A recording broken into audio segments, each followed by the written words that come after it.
How you doing, guys? Welcome back to the Dgreenz Network, week 13. We are finally in the real meat and potatoes. Let's get down to our books. Now, I want to do some revision. I'm actually going to bring in some of the books that I use and what you're supposed to do use. You need 7 books for this exam. Technically 8, but people don't call the IECC book 8 books. There's a commercial and residential, and today we're going to actually do some visuals. So the first book we're going to start off is, which is the real meat and potatoes. I keep on saying meat and potatoes, but it's okay. But the main book, and one of the main books that you use, is called the IRC 2015 International Residential Code. This is the IRC, the International Residential Code 2015. You cannot use 2009 because it's not on the book list, but technically you can, but these have a lot of revisions that is necessary. I'll explain all the tabs as we move forward. The number 2 book, I think, is the IBC, which is the International Building Code. If you're doing the unrestricted exam, you need this book. If you're not doing the unrestricted, all you need is the IRC, which is the previous book. This is a commercial book, and it actually goes into commercial construction, and you need to actually know this book for the unrestricted. It's as important as the IRC. It's the IBC book right here. Notice all these tabs. We're gonna get into that. 3, we're gonna get into 2 books here, and this is where people get tripped up.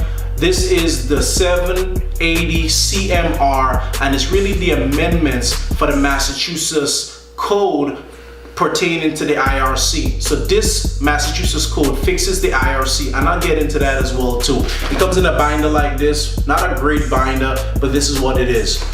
It comes from the State House, and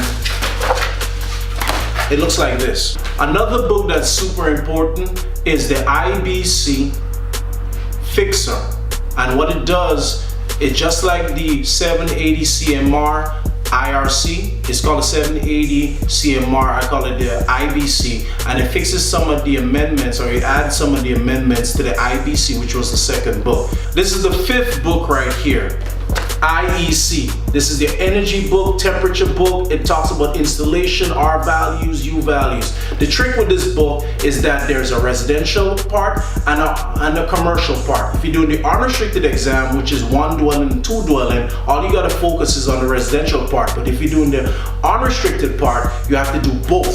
So that's the biggest thing. Number 6, one of my favorite books, the OSHA book, Construction Safety. You're gonna get at least 11 or 12 questions, but I love this book because the index is amazing. Compared to the other books, it gives you page numbers, and we'll get into that later, but this is a very important book, my personal favorite. I just love it. I love doing the OSHA stuff, and it's very critical, especially if you're building and you're trying to build right. This is the 7th book. I like this book as well too.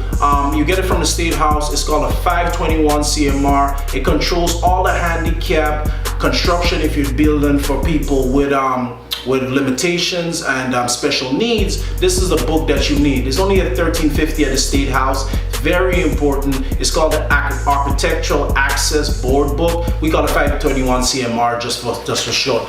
It's right here. Please negate my notes, but you really gonna need those. But this is a very important book, and that's 7 books. The reason why I'm telling you this is that a lot of people only think you need, if you're doing the unrestricted exam, all you need is the books that you get, the IRC, the IBC, and the IECC, which is the energy book. But if you go deeper, the 780 CMR IRC fixes the IRC 2015. Just the same thing with the 780 CMR IBC fixes the IBC International book. And it sounds kind of complicated, but when you really get down to the nuts and bolts, it's not as difficult. Then you have your OSHA book, then you have your 521 CMR. So when I sit with people and I actually tell them how much books that they need, they're just like, they have no idea. You need those books because these are the books that they're gonna pull questions from, and you have to be versed in all of them and how to navigate 7 books at one time. That's where the exam is a bit difficult, because yes, it's open book, but you have to know how to navigate all 7 books based on the questions that they're asking you. So this is week 13. Really appreciate you guys sticking with me. Next week we're gonna get more in depth on what the books do, how they're arranged, and it's really interesting. We're really getting into it. I'm super excited. Thank you again for sticking with us. Thank you to all our subscribers. We really appreciate you. Please check in the description below for week 12 of last week.